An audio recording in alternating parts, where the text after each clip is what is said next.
అమరావతి మీద మళ్ళీ కక్ష దాల్చాలి. మొట్టమొదటేమో అమరావతిని చంపేద్దామని అనుకున్నారు, అంటే ప్రహ్లాదుని చంపేద్దామని అనుకున్నారు. మీ వల్ల గాల, మీరే చచ్చారు. చింత చచ్చినా పులుపు చావలేదని ఇంకా మీ పులుపు అనక్క మళ్ళీ మరోమారు అమరావతిని వివాదం చేస్తున్నారు. మాట మాట్లాడితే 1,00,000 కోట్లు అంటారు, 2,00,000 కోట్లు అంటారు, 10,00,000 కోట్లు అంటారు, రాజధాని అంతా కూడా అక్కడే పెడుతున్నారు అంటారు. ఈ రోజున దాదాపు 12 ఏళ్ళైనా రాష్ట్రం విడిపోయిన తర్వాత ఈ దేశంలో ఉన్న 28 రాష్ట్రాల్లో ఎక్కడైనా రాజధాని మీద రాజకీయ పార్టీ ఇంత వివాదం చేయటం చూసామా? మీరు 24 ఆ ఎన్నికలతోనే వెళ్ళారు కదా. మేము మళ్ళీ అధికారంలోకి వస్తే విశాఖపట్నం పోతాం, ఋషికొండలో ఉంటాం అనే శబ్దాలు చేశారు కదా. ప్రజలకు తీర్పు ఇచ్చారు కదా. అయ్యా బాబు జగన్మోహన్ రెడ్డి గారు, నీకు దండం, నీ పరిపాలనకు దండం, మాకు 3 వద్దయ్యా, అమరావతి వర్ధిల్లితే చాలని చెప్పి దీవించారు కదా. ఇంకా మీకు పునఃసమీక్ష లేదా? అంటే ప్రజాస్వామ్యంలో రాజకీయ పార్టీ సమీక్షించుకోదా? జగన్మోహన్ రెడ్డి గారు ఇంకోసారి తీర్పారు చూసుకోవా? అంటే ఎడమ చెంప కొట్టినా కుడి చెంప కొట్టినా నాకు 40% ఓట్లు వచ్చినాయి, 40% ఓట్లు వచ్చినాయి మాట్లాడతావే తప్ప 11 సీట్లు ఎందుకు వచ్చినాయి మాట్లాడరా?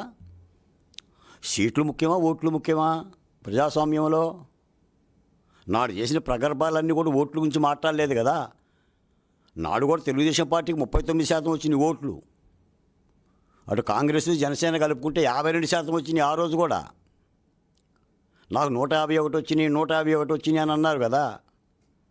అంటే మళ్ళీ రాజధాని మీద దాడి చేసి ఏం చేస్తావు? నిన్న మొన్న మరీ బరి తెగించేసి మావిగాని అన్నావు. మావిగాని వర్సెస్ అమరావతి. అమరావతి నచ్చిన వాళ్ళు చంద్రబాబు నాయుడు గారు కోటేస్తారు, మావిగాని నచ్చిన వాళ్ళు నాకు కోటేస్తారు. నువ్వు వేసారు కదా ఓటు అమరావతికి. ఇంకా వినిపించలేదా?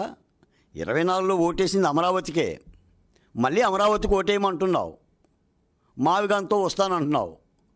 ఆ మావిగాని ఎక్కడుందో తెలియదు, అది కనిపించదు, అది వినిపించదు, అది ఉండదు.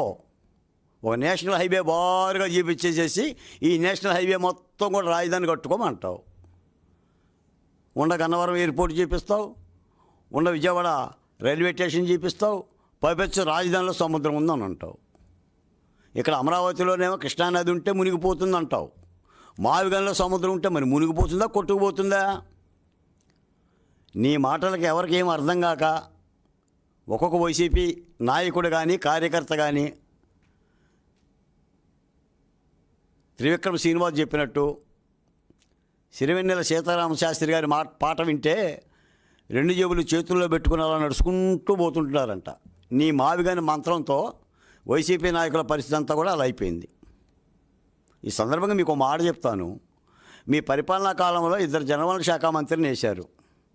ఒకళ్ళేమో అనిల్ కుమార్ యాదవ్, రెండో ఆయన అంబటి రాంబాబు.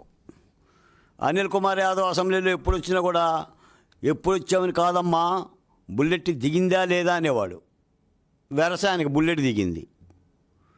అంబటి రాంబాబు గారే నోటికి వచ్చినట్టు మాట్లాడేవాడు. ఓ సరదాల రాంబాబుగా పేరుగా వచ్చాడు. ఏం చేశారు మీరు? పోలవరాన్ని 2% పూర్తి చేశారు. 5 ఏళ్లలో వైసీపీ ప్రభుత్వం ఆంధ్రుల జీవనాడి, శతాబ్దాల స్వప్నం పోలవరం ప్రాజెక్టు పనులను 2% పూర్తి చేశారు. ఈ రోజున 2 ఏళ్లలో చంద్రబాబు నాయుడు గారు 15% పూర్తి చేశారు. 7,043 కోట్ల రూపాయలు ఖర్చు పెట్టారు. వెరసి ఇప్పటికీ 89